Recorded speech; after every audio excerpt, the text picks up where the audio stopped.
రాష్ట్రంలో బుల్డోజర్ రాజ్యం నడుస్తోందని విమర్శించారు బీఆర్ఎస్ నేతలు. మూసీ సుందరీకరణ పేరుతో వేల కుటుంబాలకు అన్యాయం చేస్తున్నారని ఆరోపించారు. హైడ్రా పేరుతో పేదల పొట్ట కొడుతున్నారని ఆగ్రహం వ్యక్తం చేశారు. రాష్ట్రంలో పాలన గాలి కుదిలేసి సుందరీకరణ చేయడమేంటని మండిపడ్డారు. ఆదర్శ్ కుంభకోణంలో అశోక్ చవాన్ లాగా సీఎం రేవంత్ దొరికారన్నారు మాజీ మంత్రి కేటీఆర్.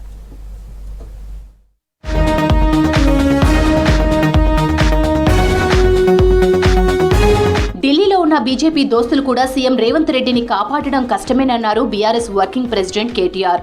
ఆదర్శ కుంభకోణంలో అశోక్ చవాన్ లాగా రేవంత్ దొరికారని, రాజీనామా తప్పదంటూ ఎక్స్లో పోస్ట్ చేశారు. తర్వాత చీఫ్ మినిస్టర్ హోదాను తప్పుబడుతూ ఉద్దేశపూర్వకంగా చీఫ్ మినిస్టర్ అంటూ ట్వీట్ చేశారు కేటీఆర్. లక్షల కోట్ల మూసి ధనదాహానికి బలవుతున్న జీవితాలు లక్షల్లో ఉన్నాయని, మిస్టర్ చీఫ్ మినిస్టర్ అంటూ ముఖ్యమంత్రి పదవిని కించపరిచేలా ఎక్స్లో పోస్ట్ చేశారు కేటీఆర్.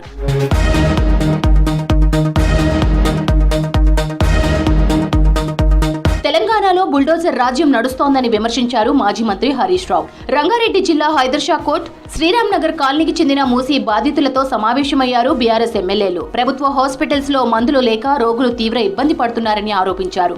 మూసీ నిర్వాసితులకు బీఆర్ఎస్ అండగా ఉంటుందన్నారు హరీష్. పేదలకు మీరు సాయం చేస్తారా, పేద బతుకులు ఆగం చేస్తారా అని అడుగుతా ఉన్నాం. అందువల్ల ఎట్టి పరిస్థితుల్లో మీరు ధైర్యంగా ఉండండి, మీ ఉద్యోగాలు మీరు చేసుకోండి. మీకేమన్నా చిన్న ఇబ్బంది వచ్చినా డైరెక్ట్ గా తెలంగాణ భవన్ కు రండి, మా తలుపులు తెరిచే ఉంటాయి. అది ప్రజాభవన్, తెలంగాణ ప్రజల కోసం కట్టిన భవన్, తెలంగాణ భవన్. మీరెవరైనా రావచ్చు, అర్ధరాత్రి వచ్చినా మీకు ఆశ్రయం ఇస్తాం, మాట్లాడతాం, లీగల్ సపోర్ట్ చేస్తాం. మూసీ సుందరీకరణ ఎవరి కోసమని ప్రశ్నించారు మాజీ మంత్రి బీఆర్ఎస్ నేత హరీష్ రావు. హైదరాబాద్ లంగర్ హౌస్ లో మూసీ బాధితులను మాజీ మంత్రులు సవితా ఇంద్రారెడ్డి, గంగుల కమలాకర్ తో కలిసి పరామర్శించారు. అండగా ఉంటామని హామీ ఇచ్చారు. కాంగ్రెస్ సర్కార్ హైదరాబాద్ లో పేదల పొట్ట కొడుతుందని మండిపడ్డారు హరీష్. मूसी किसके लिए बना रहा तू? इसमें किसको कितने पैसे मिलने वाला है, इसमें कौन कौन मिला हुआ है, ये बात करने का है. इस वास्ते आप सोचिए, ये मूसी जो है, जब केसीआर साहब थे, केसीआर साहब कभी भी बनाने का काम करा, गरीबों के लिए मकान बनाए, पानी दिया फ्री में आप लोगों को, अच्छा बिजली दिया, रोड़ा डाला, शादी के लिए मदद करा, बच्चों के लिए स्कूल लगा के बच्चों को इंग्लिश मीडियम में पढ़ाए, खाना भी दिए, 6 किलो चावल दिया.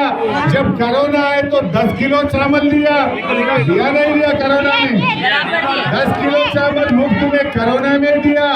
केसीआर साहब बनाने का काम करा, दवाखाना बनाए. మూసీ నిర్వాసితులకు న్యాయం చేయకుండా మూసీ అభివృద్ధి సాధ్యం కాదన్నారు ఎల్బీ నగర్ బీఆర్ఎస్ ఎమ్మెల్యే సుధీర్ రెడ్డి.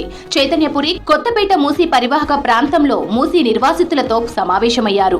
2020లోనే గత బీఆర్ఎస్ ప్రభుత్వం మూసీ ప్రక్షాళన మొదలుపెట్టిందన్నారు. సీఎం రేవంత్ రెడ్డి అనాలోచిత నిర్ణయాల వల్ల మూసీ పరివాహక ప్రజలు భయాందోళనకు గురవుతున్నారన్నారు సుధీర్ రెడ్డి.